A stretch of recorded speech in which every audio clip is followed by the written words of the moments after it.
Welcome my YouTube channel. आज हम प्रश्नावली 13.13 कक्षा 10 का एक क्वेश्चन हल करने जा रहे हैं। ये क्वेश्चन कोई भी है कि अगर हम कोई भी धातु को अगर हम गला देते हैं या उसको पूरा हीट कर देते हैं, उसके आकार को अलग शेप में अगर हम लाना चाहते हैं, उसका आयतन और जो पुराना था उसका आयतन दोनों का सेम होता है। आइए इस तरह का क्वेश्चन हम लोग सॉल्व करते हैं। इस क्वेश्चन को हम पढ़ते हैं, पहले आप लोग देख लीजिए।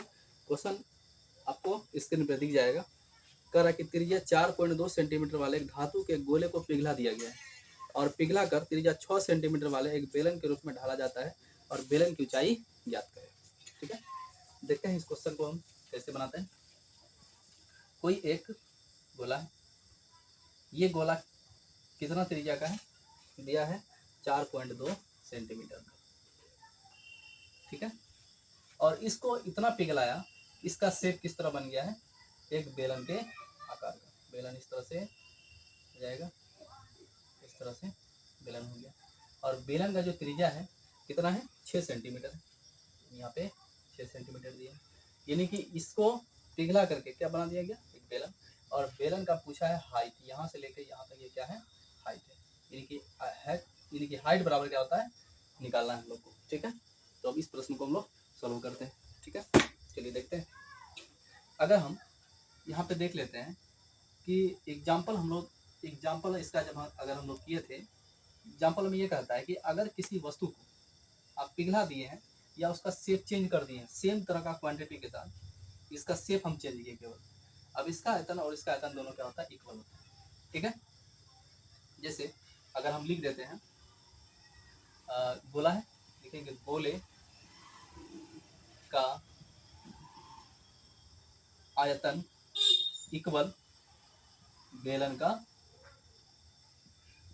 आयतन के बराबर होता है। ठीक है, बेलन का आयतन के बराबर होता है। अगर देखिए इसमें भी त्रिज्या है, इसमें भी त्रिज्या है, आपको दो त्रिज्या लेना होगा।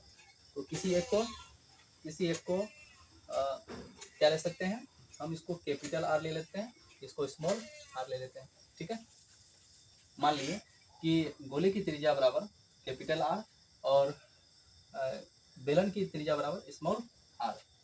ठीक है, चलिए अब हम इस फॉर्मूले को आराम से बैठाएंगे। दोनों का आयतन क्या होता है, एक गोला का आयतन होता है 4/3 पाई आर क्यूब। हम इसीलिए लिख दिए ताकि हमको बार बार इस पर लिखना नहीं पड़े, इसी से हम आगे हल करेंगे। 4/3 into pi R cube minus होता है, सॉरी बराबर होगा बेलन का आयतन pi R square H, pi R square H. चलिए इसको हम लोग सॉल्व करेंगे। अच्छा, इसको अगर देखेंगे ये पाई से पाई कैंसिल हो गया और कुछ हो रहा है नहीं, क्यों, क्योंकि इसका आर अलग है और इसका आर अलग है। इसको हम यहाँ लिख देते हैं 4/3 इंटू आर क्यूब, किसका है, गोले का। इस जगह पर हम कैपिटल आर लिख देते हैं, चल जाएगा। क्यों, क्योंकि हम यहाँ पे क्या लिए हैं, कैपिटल आर। अगर आप स्मॉल लेते हैं तब भी चलेगा, कोई दिक्कत नहीं। इसमें लिख सकते हैं 4.2 into 4.2 into 4.2 equal R square 6 गुना 6 इंटू एच। एच का मान हमें नहीं दिया है, हमको एच का मान निकालना होगा। तो इसको हम सॉल्व करते हैं। तो इसको सॉल्व करने के लिए अब क्या कीजिए, इस टोटल को ऊपर रख लें और बटे में क्या है 3। 4 इंटू 4.2 4.2 4.2 बटे में यहाँ 3 चल रहा है और इंटू में अगर ये ऊपर है नीचे आएगा इधर, यहाँ लिख देते हैं 6 गुना 6 इक्वल में क्या चलेगा, एच। जितना इसका मान निकालेंगे वो हमारा क्या आ जाएगा, एच का मान। अगर इसको काटना चाहें काटिए, अगर इसको हटाएंगे तो क्या हो जाएगा 10। इसको इस 10 को अगर हटाते हैं तो यहाँ 10 हो गया, इसको हटाएंगे एक 0 और बढ़ा देते हैं, इसको हटाएंगे 0 और बढ़ा देते हैं काटने के लिए ना। 6 सत्ते 42, 6 सत्ते 42 और कटेगा। इसको अगर काटते हैं 14 दिया 42। अगर हम इसको यहाँ लेके आते हैं तो क्या बच गया हमारे पास, 4 गुना 7 गुना 7 गुना 14 बटे में क्या चल रहा है 1000। अगर इसको आप गुना कीजिएगा, 4 सत्ते 28 और 14 सत्ते 98, अब बटे में क्या लगेगा 1000। अगर इसको सॉल्व कीजिएगा तो गुना करके कितना आ रहा है, 28 गुना 98।